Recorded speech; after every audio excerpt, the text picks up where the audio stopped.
మనం artificial intelligence యుగంలో ఉన్నాం.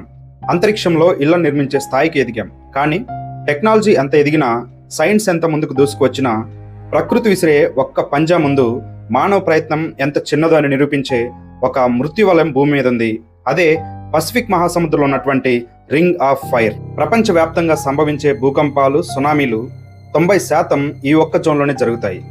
40,000 కిలోమీటర్లు విస్తరించినటువంటి ఈ మృత్యువలయం ఏ క్షణమైనా కూడా భూమి మీద ప్రస్తుతం ఉన్నటువంటి ఆధునిక టెక్నాలజీని బూడిదమయం చేయగలదు. సరిగ్గా ఈ రింగ్ ఆఫ్ ఫైర్ నడిబొడ్డున ఉన్నటువంటి ఫిలిప్పైన్స్ దేశంలో జూన్ 8వ తేదీ ఉదయం 7:37 మరొకసారి ఈ ప్రకృతి శక్తులు విశ్వరూపాన్ని చూపించాయి. కొత్త విద్యా సంవత్సరం ప్రారంభం రోజే ఏమాత్రం సైన్స్ అండ్ టెక్నాలజీకి అంతుపట్టకుండా కళ్ళుగప్పి 7.8 తీవ్రత గల భూకంపం రూపంలో మరొకసారి ప్రకృతి తన విశ్వరూపాన్ని చూపించింది. దక్షిణ ఫిలిప్పైన్స్ కు చెందిన సరంగాని ప్రావిన్స్ కు సంబంధించినటువంటి మాసిమ్ అనే తీర ప్రాంత పట్టణానికి సమీపంలో కేవలం 32 కిలోమీటర్ల దూరంలోనే భూమి కంపించింది.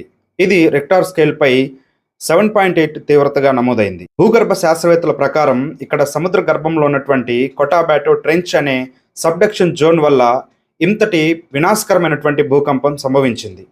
భూమికి 33 నుంచి 55 కిలోమీటర్ల దూరంలో సంభవించినటువంటి ఈ భూకంపం కేవలం ఫిలిప్పైన్స్లోని మాత్రమే కాకుండా సమీప దేశాలైనటువంటి ఇండోనేషియా, మలేషియా, జపాన్ వరకు కూడా తన ప్రకంపనలను సృష్టించింది. ప్రస్తుతం ఉన్నటువంటి అధికారిక సమాచారం ప్రకారం దాదాపు 40 మంది ఈ విపత్తు వల్ల ప్రాణాలు కోల్పోయినట్లు, మరొక 500 మంది పైగా తీవ్రంగా గాయపడినట్లు, ఇంకా అనేక వందల మంది శిథిలాల కింద చిక్కుకున్నట్లు సమాచారం.